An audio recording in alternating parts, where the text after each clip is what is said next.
Dear ones, I am Archangel Michael. Continuing another day of teachings, corresponding to the rays. Today we will have the green ray, Master Hyalurion. But I'm still a little further back, and today I'm going to talk about the pink ray, the ray of love, by Rowena. I hope you are enjoying your journey through the rays. I know that some are still a little scared, they are confused, they cannot transmute.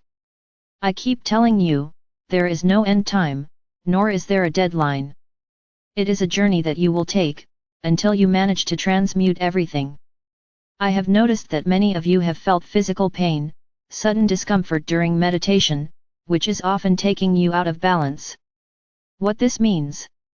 Realize that your cells have memory, exactly the memories that come from your ancestors, from your parents, from all those who came before you. So there is stored an entire eternity of experiences, situations, and actions. When you do this kind of walking, you are saying to your cells, throw all of this in there, out. But often, the cell says, no. I'm so used to living with this pain, this suffering, that I can't see myself without it. So you'll have to insist, you'll have to imagine your cells squeezing themselves and letting it all out. You are the one in charge of your body. We've been saying this constantly lately. So you order. And you order, cells, throw away all those memories. And then your cells will have to be thrown away, because you are in charge. So the explanation for the pain is that very angry cells, having to throw that away, come together and cause you pain. It's like a big plot against you. No, we won't throw anything away. And they all come together and make that region hurt. So I say again, who is stronger in history, you? Then say to your cells, release. Free yourself from all those memories. I can say that this is not a thing in this life, it is a thing from past lives. And that it is a burden that they have carried for so long, that they imagine that if that burden leaves, a piece of them will be missing. But after they release it, they will see how easy their walk will be. So this is another process that you will have to do during this transmutation. So if you realize that a certain object that you took from the bag is causing these pains, put the object back in the bag, and first, free your cells. It will be a new request, in which you will say, cells, throw away everything that is not important, everything that is harmful to you and me. Throw away all those memories. And so it will be done. If you speak believing in what you are saying. Whoever says, oh my God, I'm going to talk to my cells. This is crazy stuff. Nothing will work.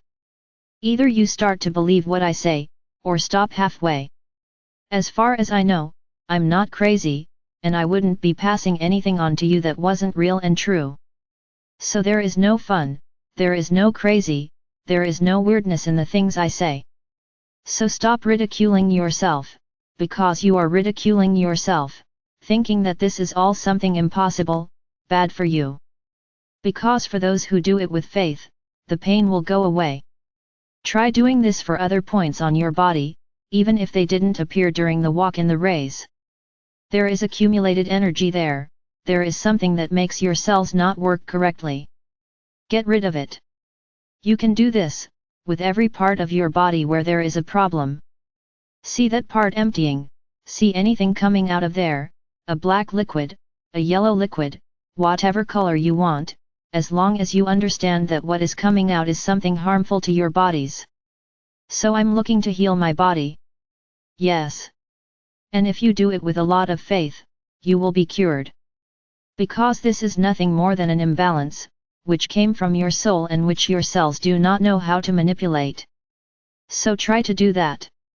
And I'm going to tell you, my brothers, whoever effectively treats everything that's in there, won't just go around the circle once, they'll go around many times. So what is the final rule? The final rule is, whoever starts after Friday now, starts with the blue ray, go around all the way. It's not over. From another whole lap. They cannot stop halfway. Ah, but I transmuted everything. Very good. Stay exposed to those rays that are still missing, as if you were bathing in the Sunday. In this case, it will be the bath of each color of ray, and go until the end. Always skip Saturday and Sunday. Don't try to understand why, I know why. So skip Saturday and Sunday, and start whatever day you want, from Monday. Anyone who has been involved in this process since last week will start this damn day, if they haven't started yet. So from Monday, no one needs to skip Tuesday. I jumped. You don't need to skip from Monday.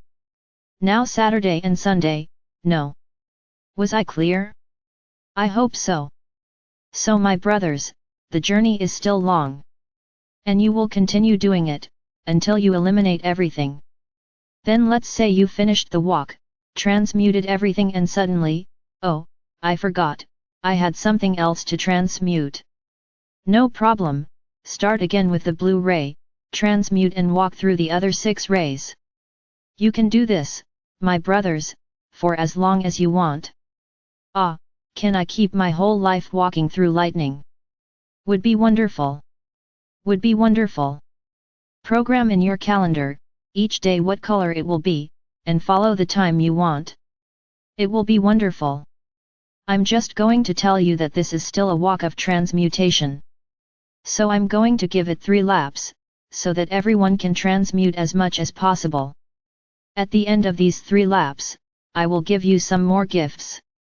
I'm not going to say what it is, because otherwise you'll confuse everything and mix everything up. So just wait. Wait until the 3 laps are finished. So today I will talk about the pink ray, love. Here you have Rowena as master. What is love? Love is the most powerful feeling in the universe. And because it is so powerful, it is subdivided into many types of love. The most powerful of them, I don't need to say, is unconditional love. And what is unconditional love? As the word itself says, it's that love that doesn't impose conditions, that doesn't demand anything, that doesn't criticize, that doesn't ask for anything in return. Love simply for the sake of loving. So it is this love that you have to seek, so that you can live fully inserted in the 5th dimension. I'll talk about him again in a bit. So, what are the types of love?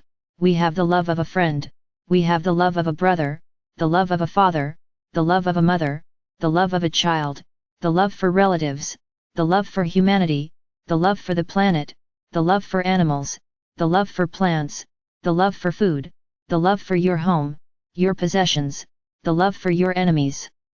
Then it started to get complicated. So my brothers, I would be here talking about a lot of types of love. But what is love essentially speaking? What changes between each of these loves? What do you have? What changes is the object you are loving?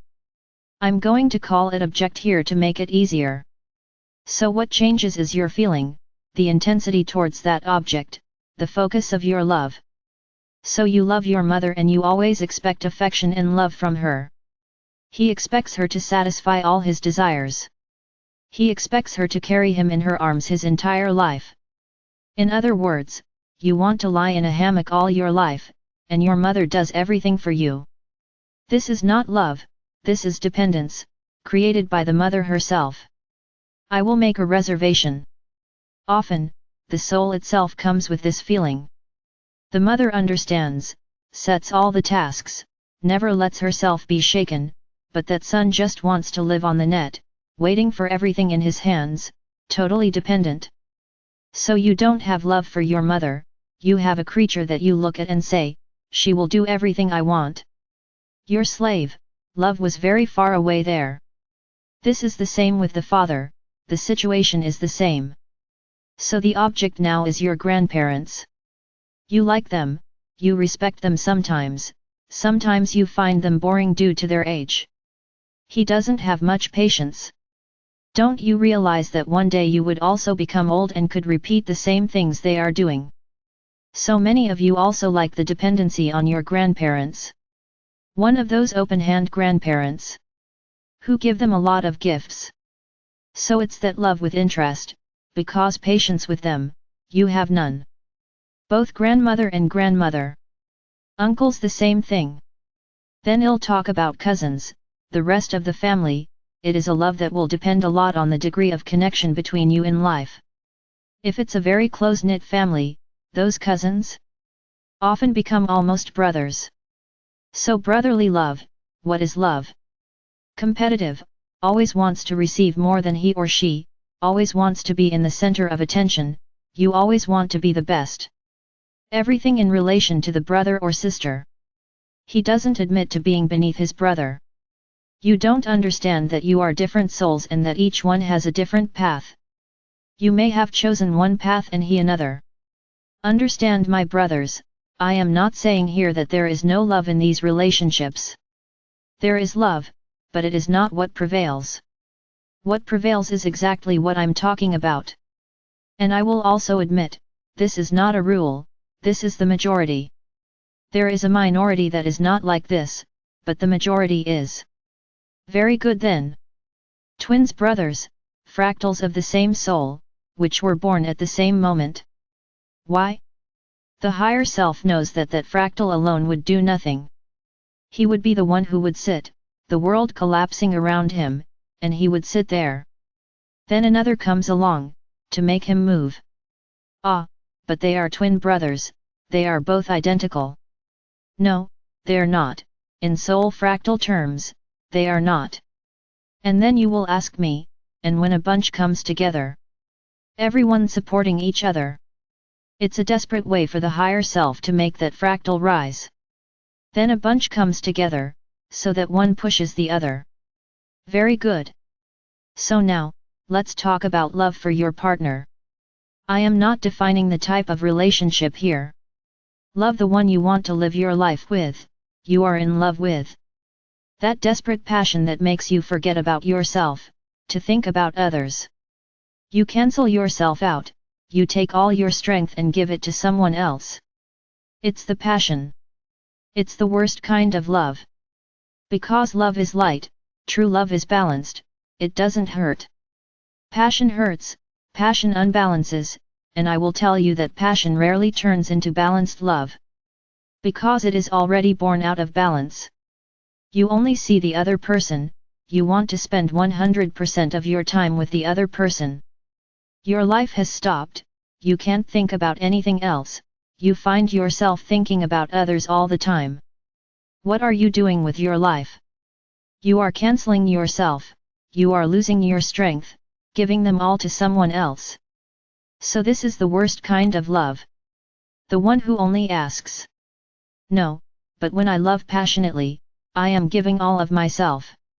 Yes, you have already given all of yourself. And now what do you ask for? The comeback. You charge, because you are aware that you gave yourself completely. And what is the other giving you? Is he as passionate? So often, when the passion is on one side, it doesn't end well. Because he who only gave himself completely, does not receive back the quantum of love that he thinks is necessary to meet his needs. And I can tell you, that no human being will give you the love you want. And then it could even end in tragedy. So let's say that they both have this passion, each in their own way. So there the imbalance is total, for one side and the other. And I say again, most of the time this doesn't go very far. Because the universe itself breaks this type of relationship. Unless the two learn to relax, to go little by little, bringing that total imbalance, to balance. So passion is an unhealthy love, it is not a good love. It's the demand, it's you wanting the other to be, exactly like that prince you saw in fairy tales, that is, you ride him like a prince or her like a princess, and you want him or her to be that way. If it came out a little, ah, no, you don't love me. Because it is that ideal. Then I'm going to talk about a balanced love between two human beings, which is not a passion. It's that love where you know each other, you love each other, in some cases. In the vast majority, one always loves more than the other. And then there's that saying, no, my love is enough for both of us. And you agree to marry that other person, or live together, because you think that over time, that other person will love you the same way you love them. It just doesn't happen, does it? In the vast majority of cases, it doesn't happen. Then you realize, what a stupid thing I did. And you suffer, because you try to obtain from that other person, who never loved you very much, that quantum of love that you think is necessary for you. Oh, and that's the quantum you dedicate to it. But you don't get it back. But you had said, that your love was enough for both of you. But day to day, things change, and you see that the love you said was enough for both of you is not true. You charge, you need that other love. And I will say, you love so much, you seek so much, you ask for this other love so much, that the other gets tired, because he no longer loved her so much. And with so much pressure, with so much greed for the other person's love, he gets tired and leaves. This is one case. Then I can say that case, that they both don't have that passion, they don't have that love, but they have a very deep friendship, they love each other as friends. And suddenly, let's unite. I'm going to tell you that it's the union most likely to work. Because before anything else, you were friends, you supported each other, as you say, each other. So you are not fooling anyone. That friend knows you deeply and you know him deeply. No one is fooling anyone, you know what you are taking home. There is no mistake. So, over time, you will really come to love each other, and love each other a lot. Because there is respect, there is individuality, because one never tried to change the other, because you were friends. So you got used to living in this relationship. A friend never tries to change another. He listens to others, he can give his opinion, but he doesn't try to change. A friend who is a friend, doesn't try to change, accept the other as they are. So the probability of this relationship working is enormous. Now when you meet each other out of nowhere, you start to bond. Then that love arises, let's unite. You don't know anything about each other. And then many have that overwhelming love, no, he knew, you'll soon be living together. I'm not talking about marriage here, I'm talking about relationships. What do you know about that other one? What does the other person know about you? But it was an overwhelming love. Very good. And then you will learn to get to know each other, on a daily basis, and you will certainly discover a lot of things that you didn't expect. Because you didn't take the time to get to know each other, to really see the other person as they truly are. And show others how you truly are. Interesting. And then you realize how much separation there is in the world today. Because everything is very fast. You know it, you barely know it, you already put it in the house and are going to live together. Without essentially knowing who is there by your side, without truly knowing who he is. Remember the past, when couples spent years and years and years dating, getting engaged, until they got married. And many gave up along the way, because they got to know the other person, really as they were. Yet, you guys changed things, and it's getting worse and worse. Then you keep asking, why is the world so strange? There are no more couples together. Why? Because rushing ends relationships. You immediately want to live together, without knowing each other. Love doesn't hold back routine. What holds the routine together is friendship. That's what I said about friendship, it's accepting the other person the way they are. But when you love, you want to make the other your mirror. Not be what he is. You want them to be what you are, and what you want. Then you are disappointed. You're not what I imagined. Of course, you don't know him. You really imagined that he was like that, or that she was like that. Do you understand how haste only leads to hasty and wrong decisions? This is what happens to most couples today.